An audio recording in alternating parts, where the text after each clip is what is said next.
My name is Mindy Peterson. I am with Parsons Corporation, and I'm serving as spokesperson for the I-65 Central Corridor Project. I'm joined today by Natalie House-Lewis, who is with KYTC and is the project manager, and with Paul Looney, who is with the WSP and is also a project manager on this project. I'll move through the presentation fairly quickly because I know there are a lot of questions and a lot of interest, but I do want to provide a little bit of background, and we also have some handouts that were circulated as well. And the reason for the hard stop is we have a public meeting tonight that we're getting to at Manual High School, so we want to make sure we're there for that. So with that, we'll dive into the presentation. Just a quick overview. We know this closure is quickly approaching. This is a 2-month closure of a 5-mile segment of I-65. So that's going to be between the Watterson and downtown Louisville. It's going to start June 1st, and we are going to reopen to 2 lanes of traffic come August 1st. So we know this is very impactful for people who live in Louisville, work in Louisville, and visit Louisville. The message that we want to get through loud and clear is that while we make these critical improvements, Louisville is open for business, and we need to make sure that people have the information they need to get around. So we are replacing these 3 key bridges here. These are bridges that were built in the late 1950s. They have served our community very well. They are at the end of their service life. This is a proactive, safety-forward move. They need to be replaced. This is critical work. By having this 2-month closure now, we save more than a year of additional restrictions and delays on I-65, which is important.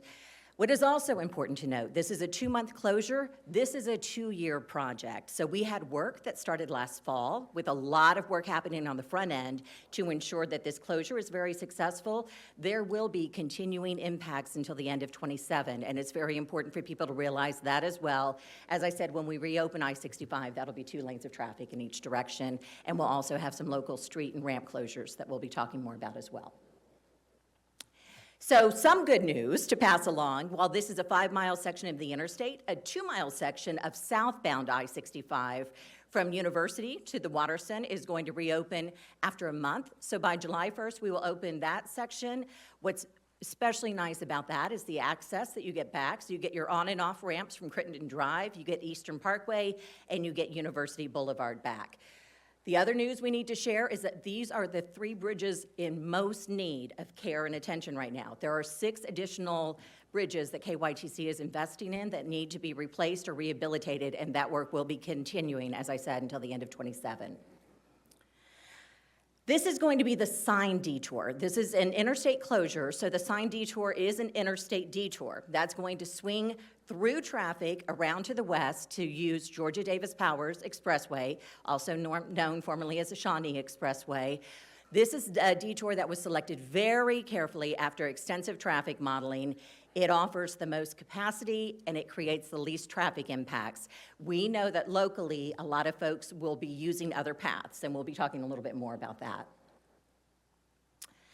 So getting around during the closure, one of the things that we have told folks when they ask about local detours, everybody has a different starting destination, right? And they're headed somewhere else. So there are a lot of different ways that people will be finding their ways. Mapping apps are going to be very, very important. KYTC has a partnership with Waze. All of the mapping apps get real-time traffic information. That's going to be vitally important to help people get to where they're going. It's also going to help disperse the traffic, which is very important. We're working very hard to keep that truck traffic on that sign detour and go to the west. We can talk a little bit more about that during the Q&A. And we also want to make sure as much through traffic as possible is swinging to the west to try to keep that traffic off local roads.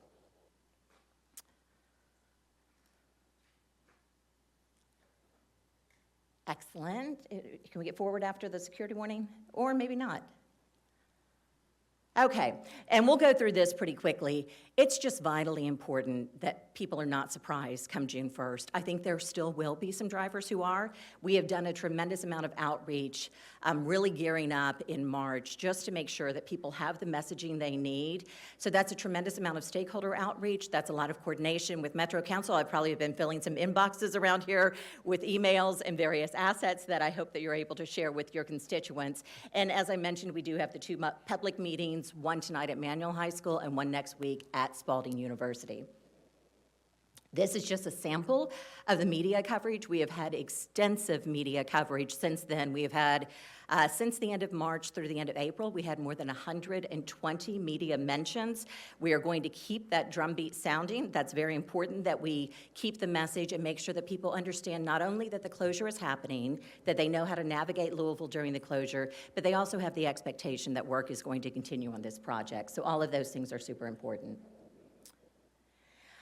This is the 65 days until the I-65 closure that we kicked off in late March. That was very important. We shared some handouts, posters, various things. Those are all assets that Metro Council received as well. We have new collateral materials that are available on the website. All are downloadable. We have some of those available in Spanish as well, that folks can download that fact sheet or handout that you have in front of you in Spanish. Lots and lots of social media posts, and also picking up a lot of people who are following the project. In just the past month, we've had 1,000 additional people signing up for project updates, which is very important. We had one post on social media that had more than 500,000 impressions. So we are working hard to circulate the message. And then this is just a nice recap before we open to questions and answers.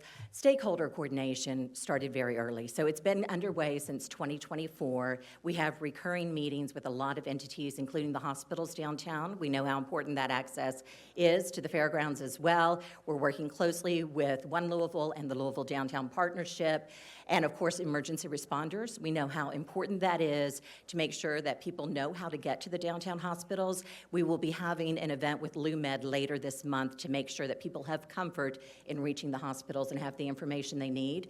One thing I wanted to say very quickly on the trucking front is that we had, even just last week, a very productive conversation with Fleetworthy, and we are working with them on a brand new pilot program that is going to do some geofencing of the area, and the large trucks that are coming in will get an in-cab traffic alert and show them the detour to the west, which I think will be very, very successful. So that's something that we've been talking about and working on, and that's coming together just even as late as last week. So things are happening all of the time. A lot of these things over here you saw with the social media and whatnot. So we'll move on from there. And then the public meeting is very important. I brought some flyers for that as well. So we're hoping for a good crowd tonight. Unfortunately, we do have the rain. I hope that doesn't hold us back, but we will have another opportunity next Tuesday with the same materials covered in that public meeting. And with that, I just wanted to mention that previously the project channels were standalone on social media. We have since, within the past month or so, moved those over to KYTC District 5 pages. They have a very robust following. We were never going to recreate that on our own, so we want to take advantage of that robust following. So we do share posts about every other day, sometimes daily on there, not only traffic information, project information, signing up for traffic alerts. So if you see those and are so inclined, please do share those posts. It's a very good way to help push out that important information. And then the website, as I mentioned, has been updated just as of today, and more information is coming there, and that's i65centralcorridor.com. And with that, we really do want to allow as much time as possible before our 4:45 stop for Natalie, Paul, and myself to answer any questions you might have. Thank you. Great presentation. Thank you. Mm-hmm. You're very welcome. First and only person I have in my queue, Councilwoman Chappell, who we have been joined in chamber by Jennifer Chappell. Hello, I was surprised by that too, but I'm always happy to talk. Hi, Mindy. Thank you so much for the presentation. And I just want to say your team's done a really great job with the marketing and the branding around this entire campaign. The website looks really good, and the texts and emails, getting a lot of those, and so really appreciate that. Probably as a council person, I'm like, oh, this is overkill, but I'd rather have overkill than not at all. So thank you for that, being so communicative. And I think people understand that this work has to be done. I think it's one of those things where we're just gonna have to really grit our teeth and get through it, but it's gonna be a major headache in the meantime. And I can say that myself, Councilman Leninger and Councilman Herndon. This impacts our districts a lot, even though it's going to impact not only Louisvillians and neighborhoods, but it's also going to impact regionally a lot of folks as well. So that gets me to my questions. I've got 4, they're all pretty quick, I believe. Will this be repaved after all of the work is done at the bridges. I just came through Hospital Curve, and every time it's like, wee, but oh my God, it's like, oh my God. It's pretty bad. It's pretty bad. It's like, well, I died today, but I didn't, and so I'm here asking you this question.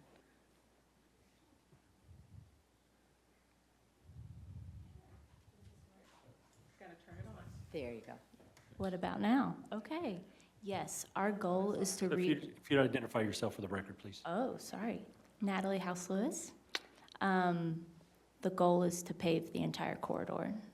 Okay, wonderful. Yeah. And there was also mention in your materials about sidewalks, and are those referencing the sidewalks underneath of the overpasses? And are those just replacing what is already there, or are you working with our Public Works team locally to make better improvements?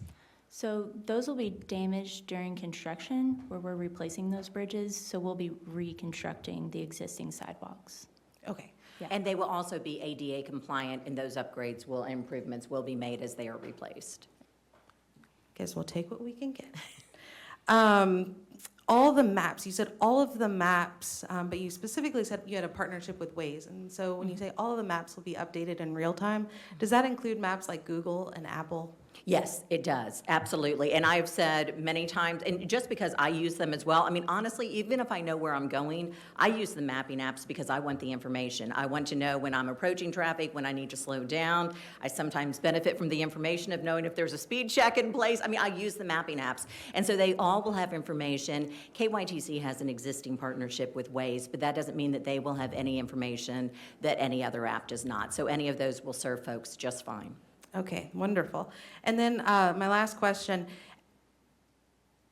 and this is probably one you can't answer, but we've heard from a lot of businesses in our districts that have already been impacted by the closures, and might I say, those closures are really annoying. It's pretty much cut off my entire side, which is Snitzelberg and Germantown, from Old Louisville, and you really have to adjust your path in getting around those. And, you know, that has a major impact on our local businesses. And many of those have cited some struggles through this time, and I could absolutely understand why. Has there been any consideration for economic development as a part of this project for supporting those small businesses? And I'm just kind of thinking at the state level, how does that partnership work with KYTC and saying, hey, we're going to have this major shutdown? How can we work with economic development at the state level to make sure that we're supporting these businesses that we're impacting? So there is not anything specific on the economic development front that I can point to, but what I can tell you is one of the messages that we are trying to share loudly and clearly, and one that we also shared during the Bridges Project, which is so hard to believe it was more than 10 years ago, which is crazy, is that a closure can be very intimidating. So we need to let people know in Louisville, outside of Louisville, coming to the city, that everything is accessible. They can get to where they need to go. We've already heard from a lot of people who are like, what about the airport? What about the fairgrounds? What about the hospitals? Those are what we kind of think are the big three. And so we are providing some directional information on the website specifically to those destinations to give some comfort. And then just a message that we'll be saying over and over is Louisville is open for business. People can get to where they need to go. And another thing that we are certainly able to do if businesses need specific support or need some wayfinding information or something that would be beneficial to have countertop or to share with customers or people who are coming or clients, we are happy to provide that help and support as well. And it's, it is a challenge, and we realize it's a challenge, and we will never diminish that, but this is work that just absolutely has to be done. There are some pictures of the bridges and the condition that those bridges are in. They are safe, they are inspected very, very frequently, but this work absolutely has to happen. And it is quite an investment that KYTC is making in Louisville to replace all of these bridges or rehabilitate. Sure, and before I hand it over to my friend who's formerly with the state, and I'd love to gab with him after this about our relationship with KYTC, but you had mentioned, and I know that you're in the digital realm, but I'm thinking about, I get off of a plane and I get in a rental car and my hotel is downtown. How am I going to do that? And say, I don't want to use my phone, or my phone is dead, or I don't know, I don't know to do that. I just jump in the car and I want to get downtown. I don't realize the bridge is even closed. Are there physical signs that are going to be given consideration into placement? And I ask that both for people to understand where they're going and interacting in their physical environment, but I'm also asking that because we've got a lot of folks that are already going on streets that are not fit for a lot of traffic, and so we're seeing a great increase in accidents on those streets. And so having people making quick decisions or even being rerouted down the recommended detours just is not sufficient. And I just don't think that a lot of consideration has been given to that. But I hope that there's more consideration given to better directional signage in the physical realm.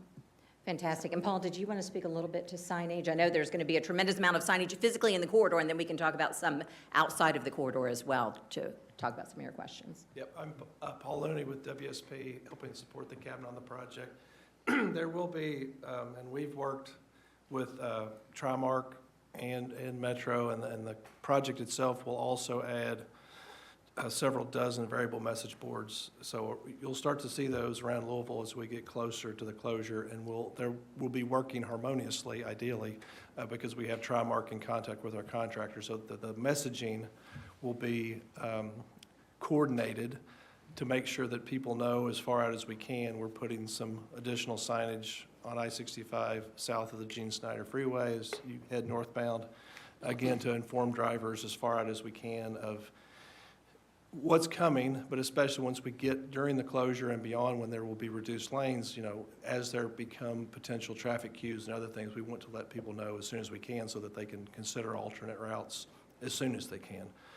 One of the things that we have, Mindy mentioned the stakeholders that we've been meeting with. The airport is one of them, and they, along with Churchill Downs and the fairgrounds, all have their own network of people. So they specifically mentioned, by us working with them, I believe their intent is to work with the people that come through the airport to let them know what's going on, either through the rental cars or the other ways that they can let people know that are coming and going from the airport. And Churchill Downs was what made similar comments to us. So they were early stakeholders because they have a large network of their own that they can help get the message out to people ahead of time and as they are flowing through their facilities. Absolutely. And just to piggyback on a few things that are outside of the corridor, because I absolutely agree with you. It's fantastic if we sit there and say, pick up your smartphone, see where you're going. Some people are not going to have those. Some people are not going to head to the website. They're not going to be able to download the information. So it really is a layered approach on the communications front. That's one of the reasons why we have been turning to media so much, is because that is still, a venue that a lot of people look to for information, and we are having information that is being shared statewide. Some of the other things that we are doing is we have posters already out in all regional driver's license branches in Kentucky, letting people know about the closure, letting them know what to expect. Just today, we started making outreach to surrounding states to make sure that we can distribute to key stakeholders through our colleagues at various DOTs, and to make sure that they can push the information and handouts as well. All of the information that Metro Council members have been receiving, state lawmakers, not only throughout the area, but statewide, are receiving as well. We are doing some billboards that will be in place both north of the closure and south of the closure to alert folks, and those will be several miles out. And then we are also working on a radio campaign that should be starting soon on several radio stations that will share information as well. So it's never one thing, and there are many, many things that we know that we need to continue to work hard on doing, and building that out of Louisville network and support for sharing information is quite honestly a key right now that we are working on tackling and making sure that information is shared. Good luck at your meeting tonight. Thank you so much. I appreciate it. Councilwoman, your last question was a great segue into the queue that my co-chair has taken an alternative to the digital world to enter the queue. So he raised his hand. Thank you for coming. A couple of questions, one about residential and one about downtown. If this affects 3 districts, as Councilwoman Chapel said, and primarily, not all, but yours is heavily residential, but I have a component of residential. Then I also have, of course, the CBD. On residential, however, and I lived in Louisville for 16 years before I lived where I am now, and we had consistent big rigs not using the 9th Street like they're supposed to and cutting through tiny little dense urban streets where they didn't belong. This is going to be that on steroids now for a couple of months. How do we work to prevent that, and can we use the state police to help enforce that? Since they've been wanting to come into Jefferson County anyway more, could we give them a 2-month assignment to specifically watch those chosen inter-neighborhood areas that truckers will choose if they are allowed to enforce that and force them onto other more appropriate roadways? I'll take this one. So Mindy mentioned it earlier. We're working with the Kentucky Trucking Association. They're helping us get the word out, and by word out, we mean I-65 is closed. Use this detour. Don't use local streets. We're doing the same thing with the American Trucking Association. And Mindy mentioned we're doing a pilot program through Fleetworthy. It's customized alerts directly to the cab of commercial vehicles. Okay. So we can customize that message of don't you dare. Sure. But I will tell you, over the years, they have ignored that. I've seen it myself when I lived there. They just do it anyway. So can we have an enforcement mechanism beyond what you have with using the state police? Is that possible? So I know we've been in communication with the Old Louisville Neighborhood Council. They took the initiative and reached out to LMPD themselves, and LMPD plans to have a presence, both physical and the speed. What do we call The those? little buggies, yeah, the little Yes, street buggies. yeah. yes. I think Sheriff James also offered to be helpful in other enforcement areas. That may be another alternative, to have them tag team it and not just put it off on one department, but just to make sure that the Yes. truckers understand that those suggestions are not really just suggestions, that we Right. expect them to be enforced. Yeah. Because if they want to cut a couple of minutes off, I get it, but we just can't have that coming through tiny little urban streets. Okay, second question regarding downtown. Have you, the Central Business District has about 100,000 people per business day that come here to work with, or live here. How are we handling that influx? That is a morning and afternoon rush, 9 o'clock, 4 o'clock. You did mention some things, but that's going to be a big ticket to cover. And also I-65, as you also mentioned, airport, Kentucky venues, et cetera. Have you also talked with Louisville Tourism and other event planners and specifics to make sure that they all understand what's happening? So Did you- yes to that. We've had a lot of communications working directly with Kentucky venues. They do a lot of the fairgrounds. We went out and met specifically with some of the folks who were in town for the Street Rod Nationals planning. That follows the closure, but we will still have impacts after the closure, so we met with them as well. And then your earlier part, I wanted to touch on something. Remind me of that. I said 100,000 people a day, Yes, business okay. day come down. Yes, absolutely. So we are sharing a tremendous amount of information with businesses. Quite honestly, we were asked if, one of the things that we are doing is asking the larger employers to flex schedules, and we honestly didn't feel like that was in our bailiwick to ask them to flex schedules or adjust work from home schedules. But I have heard that some businesses are doing so already. So I wouldn't want to name names without, talking to them in advance. But I will say, this community is very resourceful. We have been through this before. When we went through this before several years ago with what was not a planned closure, and we didn't have the warning when I think it was a Friday night, and we had the emergency closure of the Sherman-Minton Bridge that lasts for several months. And that was incredibly impactful to have that totally shut down. And we saw people really making a lot of different changes. Some people went to work earlier, some stayed later, some did carpooling, some folks did work from home opportunities, and all of that preceded what we then learned during the COVID era, which is it's very possible to be productive and work from home. So we specifically have not made ask of businesses, but we certainly are sharing the information, and we're making that available for those businesses to make the decisions that make sense for them. But I believe that everybody has seen that flexibility in the workforce is certainly possible and something that we're able to do very successfully. Thanks. One quick question. I know that Councilman Lanier and Chappell and I have done a couple of meetings with folks. So what about the council people who represent districts south of us? not just where it's shutting down, but also the people. Have you had any direct, specific meetings or public forums with those particular council people as well?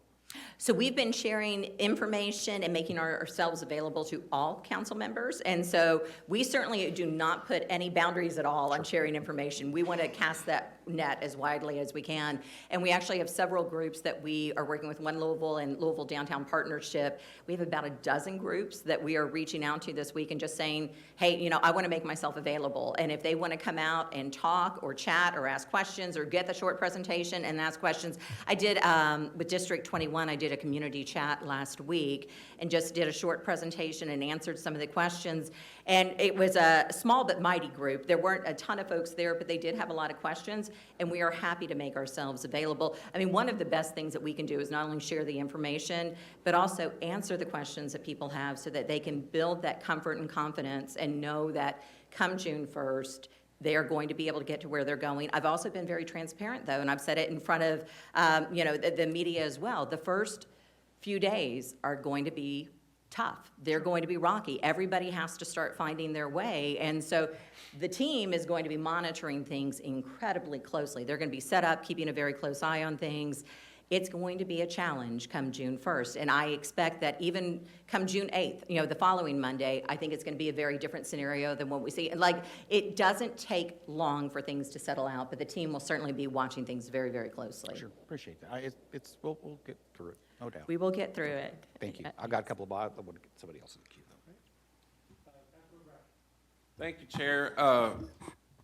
As you probably know, there's a lot of critics of KYTC, but I tell you what, this has been a great rollout. I mean, everybody's talking about it. They don't like it, but they know about it, right? And that's such a good thing, and appreciate you guys. I just have two questions for the panel. How much will this cost, if you know?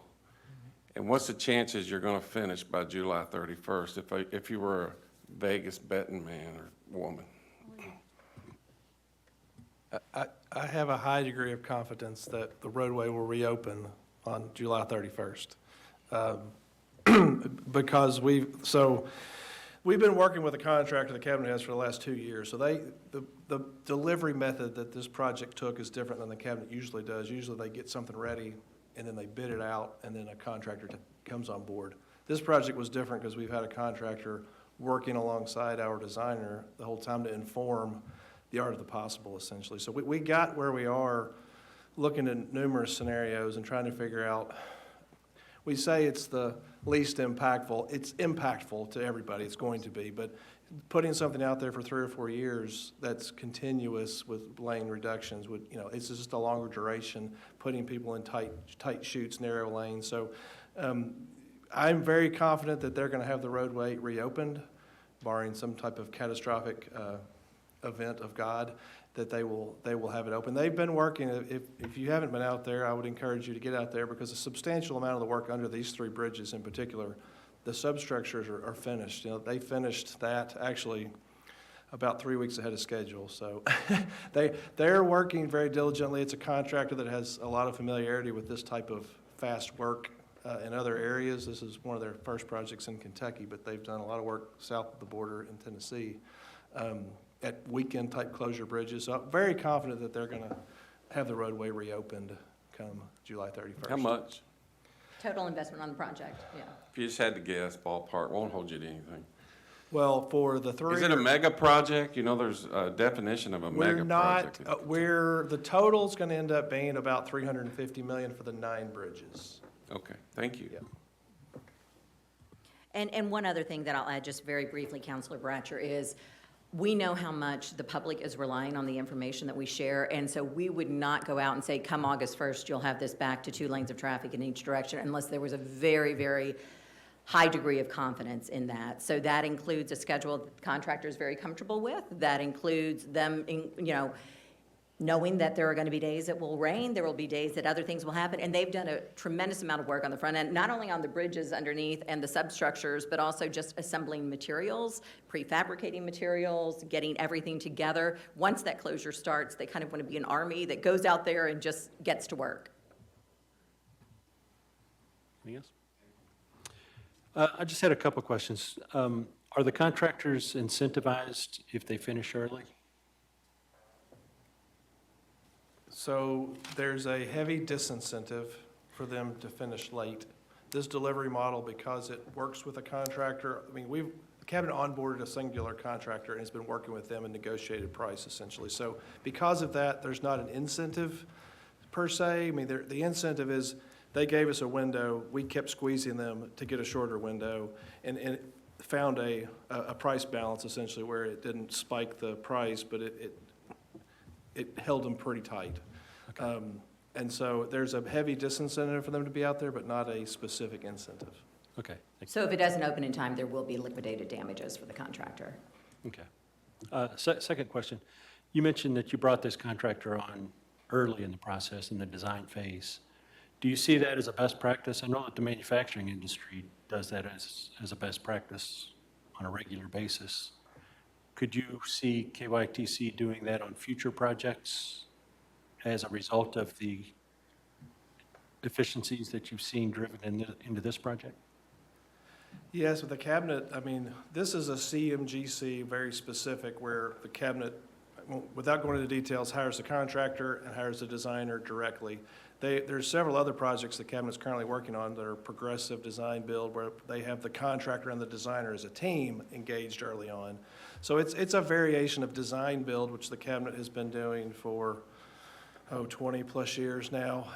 Design build's more of a get it to a certain point and then have contractors low bid it. The progressive models allow much more collaboration during the process. So and I retired from the cabinet in 2019, I spent a career as an engineer there. So I spent a lot of time trying to guess what contractors could do. You know, how fast can they do something? And what I learned over 26 years was that we were never right. Given the right amount of circumstances, incentive, disincentive, they can be very creative at finding solutions. So that's what these things, I think, if I have seen on the projects that the cabinet has going right now, is it allows the contractor to work and to really ask questions, you know, and I literally did this, can you fly this in with a helicopter, this bridge? And they couldn't figure that out yet, but everything other than that, they have really figured out ways to creatively shorten timelines and streamline the process. So probably very similar to manufacturing. Yeah, I would love to see that collaboration earlier, the better. I have Councilwoman Chapel back in the queue. Two more quick ones. I'm sorry I missed introductions earlier. Are you all with KYTC? It's just me. It's just you? Yes, ma'am. No problem. I'm just, So I currently work with WSP, a consultant. I retired from the cabinet, though, in 2019, so I was making a point that I had done a lot of projects with the cabinet. I am not currently with the cabinet, I'm with WSP.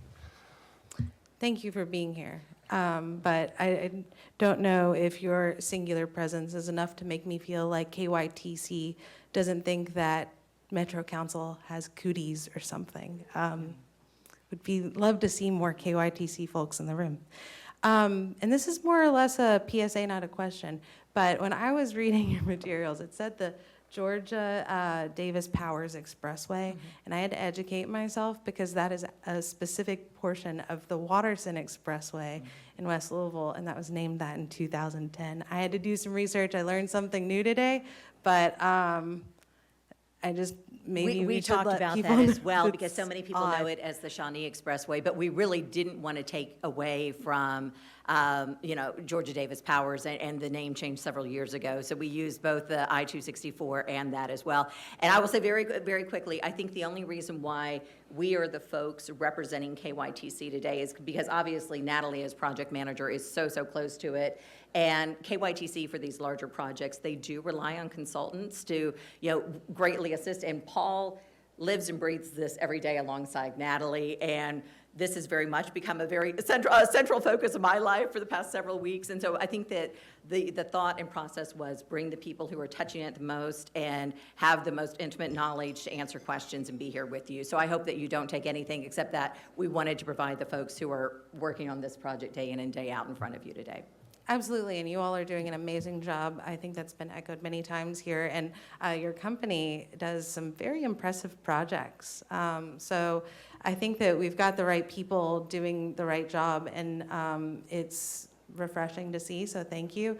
But I also know that our meeting that we had back in the fall, KYTC stood in the back of the room and didn't really want to engage. And I think that there's just some things that I hope that even if they're not present in the room, that they're still paying attention to, because we really need them to execute the plan that you're putting out there. Absolutely. And if you have specific concerns, please let me know. And I will tell you that several members of KYTC, including KYTC leadership, are meeting on a regular basis with Metro folks, with the mayor and the mayor's office, and several folks who are representatives of Metro government. So I just wanted to add that as well. Sure. But we are Those happy to folks are answer any across the concerns. street, though. Yes, Yeah, yes, yes, yeah. yes. Thank you.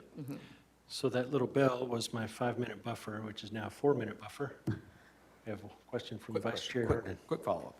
You have 125,000 vehicles a day approximately on that stretch. Did you say earlier, if I may have missed it, you have a daily email update people can sign up for? You didn't mention that before? So it's not a daily update, but we send alerts many times and usually multiple Okay. times a week. So that's on the project website. They can sign up for either text or email alerts. Okay, do you know how many have signed up thus far? And if so, the number, about how many, can you tell how many are residential, how many are commercial? Just curious. So I will have to get back with you on the total number. I should be able to rattle it off, but I've not been with this totally long-term on this project, but I will tell you that we've had 1,000 new people sign up for updates since March 27th, when we launched the 65 days until the I-65 closure. So that's 1,000 additional. Some of the numbers that I can rattle off very quickly: with the KYTC Facebook page, they have over 30,000 followers there. The alerts are all sent through KYTC and their Gov delivery system, which is very efficient. You guys may use that as well. So these are very robust list of people, so several thousand, and I can get that number and send it to you. Okay, and also, all of us have newsletters. We do one every 2 weeks. If you can get a message to everybody here. Yes, Everybody please. has people who live or work or do something in downtown and come into there, so. that might be another way Absolutely, you and can get the word out. whatever is best, a little blurb, paragraph or two, let us know, and we're happy to get that Sure. to you. Okay. Thank you.